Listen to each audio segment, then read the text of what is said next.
Sa darating na Setyembre, ipigdiriwang po natin ang 124th Philippine Civil Service Anniversary, isang mahalagang okasyon na nagbibigay pugay sa dedikasyon at sakripisyo ng ating mga lingkod bayan. Kung kaya't ngayong araw po, tatalakayin natin ang mga exciting na aktibidad at kaganapan na naghihintay sa atin sa selebrasyon ito. At upang bigyan tayo ng detalye patungkol dyan, ay makakapanayan po natin ang Commissioner po ng Civil Service Commission na si Attorney Eileen Lizada. Magandang umaga po, Attorney, at welcome po sa Rise and Shine Pilipinas. Good morning!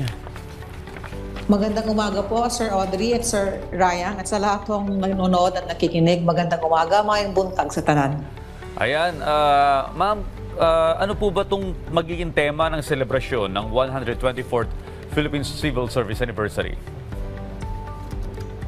Yung theme po natin dito, Sir, for the 124th PCSA, Transforming Public Service in the Next Decade, Honing Agile and Future-Ready Servant Heroes po. Yan po yung tema natin for itong September na 124th Philippine Civil Service Anniversary po. Opo. Attorney, ano naman po yung mga aktibidad at programa na nakalatag dito at paano daw po natin i-engage naman dito yung mga government workers, Attorney? Okay, by week ho yung ating category dito, meron ho tayong activities ng first week, second week, third week, and fourth week.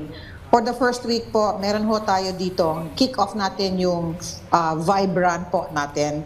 Ang Vibrant po ay nationwide and iniimbita ho namin yung mga government agencies to participate. May registration fee po ito na 250 pesos. It will not go to CSC. Ito ho ay pupunta sa Pamanang Lingkod Bayani Fund ng CSC para ho sa mga kawani ng gobyerno who died in line of duty. Meron ho tayong one-time financial assistance na binibigay po natin para sa mga kawani ng gobyerno. So this is the Vibrant. And then meron din ho tayong mga government employee streets para sa mga government employees po. There are 240 na nag-signify from the private sector. We have a DSWD permit to do this. Highlight po nito, September 18 to 20, meron po tayong MRT and LRT free rides sa specific time na mention po. So there are other treats coming from the different services, industries, and sectors like accommodation, food, health, and wellness. Meron din ho tayo dito yung tree planting po natin. Ito po ay it's a twin activity. One is nationwide to be led by CSC Region 6 si Nelson Sarmiento, Director Nelson Sarmiento. And yung isa po ay doon ho sa LGU po ng the LGUs, the 28 LGUs in Laguna Lake Development Authority surrounding LLDA. Ang lead po niyan ay CSC Region 4. Yung sa Vibrant po is CSC NCR po. Yung isang highlight din po natin ay yung job fair po natin. The job fair po will be September 3 to 5. The latest data as of yesterday, we have 2,732 positions to be filled up. There are 292 participating agencies para ho doon sa ating mga interesadong or yung mga naghahanap ng trabaho. Meron ho tayong top 10 na position na hinahanap po. Do you want me to mention the top 10 positions na hinahanap, Sir Audrey, Sir Raya, Sir Ray? Sige po, go ahead po, Commissioner.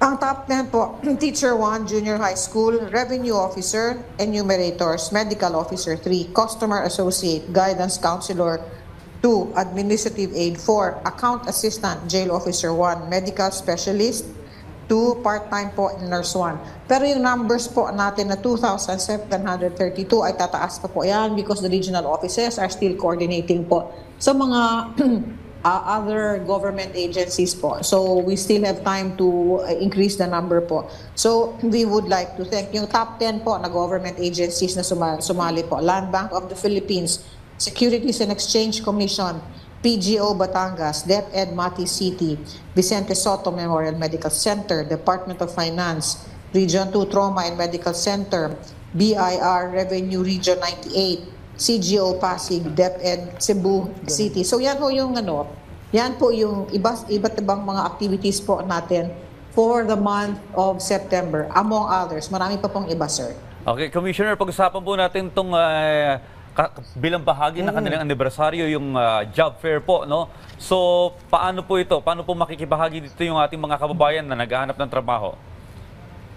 Okay. Please prepare your PDS, and it is advised na dalhin niyo po yung transcript of record ninyo. The agency might request also for proof of eligibility ninyo. So, huwag ho kayong dadala ng PDS na isa lang kasi sayang ho yung opportunity. Tip lang po, damihan nyo yung papeles ninyo para you can submit to more government agencies. So, paano ho ang ating style nito? Meron ho tayong mga venues kung saan po ang mga job fair na gagawin. May I be allowed to mention the names of malls, sir? Go ahead po. For Region 1, for those interested, no, Region 1, September 3 and 4 ang kanilang dates, Robinsons Plaza, La Union. Region 2, September 3 to 5, SM to Gigarao City. Region 3, September 4, Robinson Star Mills. Region 4, September 3, City Mall, Calapan City.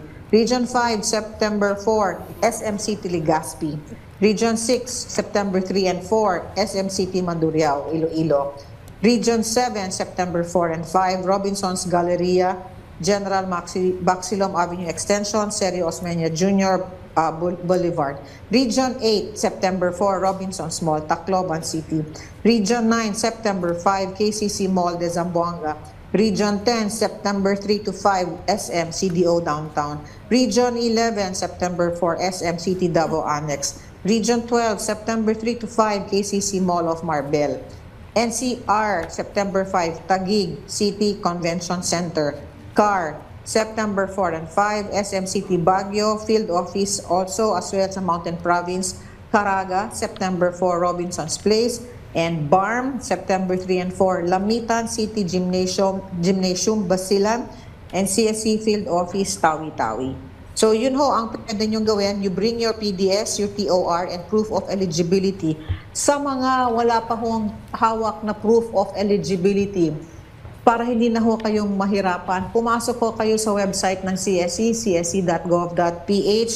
Puntahan nyo po itong Civil Service Eligibility Verification System or the CSEVS. Online na po, you can get a copy of your eligibility. Screenshot nyo lang po. Follow the instructions and screenshot nyo. Yung screenshot po will be allowed as a proof of your eligibility. Hindi nyo na kailangan pumunta sa mga regional offices, sir. Ayan. Napakarami. Good luck sa Dami. mga maghahanap ng trabaho dyan. Pero kanina, attorney, nabanggit nyo rin po kanina yung ilulunsad na Tree Growing for a Cause. Ano po yung detalye dito at paano magpa-participate sa programang ito? Okay. Puntahan nyo yung mga regional offices ninyo because iba't ibang area po and may date din ho silang napipili. The Tree Growing for a Cause, ganito, just like the Vibran, may registration fee. But it does not, hindi ho the same. Hindi yan pupunta sa CSC, pupunta ho yan sa mga kawani, more or less, ng gobyerno, more or less 2 million tayo. And para ho yan sa one-time financial assistance, if I am not mistaken, 100,000 po yan. No? So, yung mga detalye po nito, nakalagay ho sa pagitan ng September 15 to 21, nakatakda siya September 15 to 21. And the details po, this is a tie-up with DENR for the nationwide activity and with the Region 4 sa Laguna Lake Development Authority. The details po, sir, no?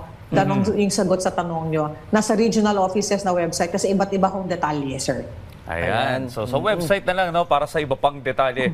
So, pero ang dami na sinabi ni Ma'am. oo. Yung mga naghahanap ng trabaho, importante yan, marami yun, oo. nationwide. No, job fair. Abangan niyo po yan, mga kababayan. Maraming salamat po sa pagbabahagi sa amin ng mahalagang detalye patungkol sa mga aktibidad at programa ng Civil Service Commission. Muli, nakaparehan po natin ang Commissioner ng Civil Service Commission, Attorney Eileen Lisada. Maraming salamat po, ma'am.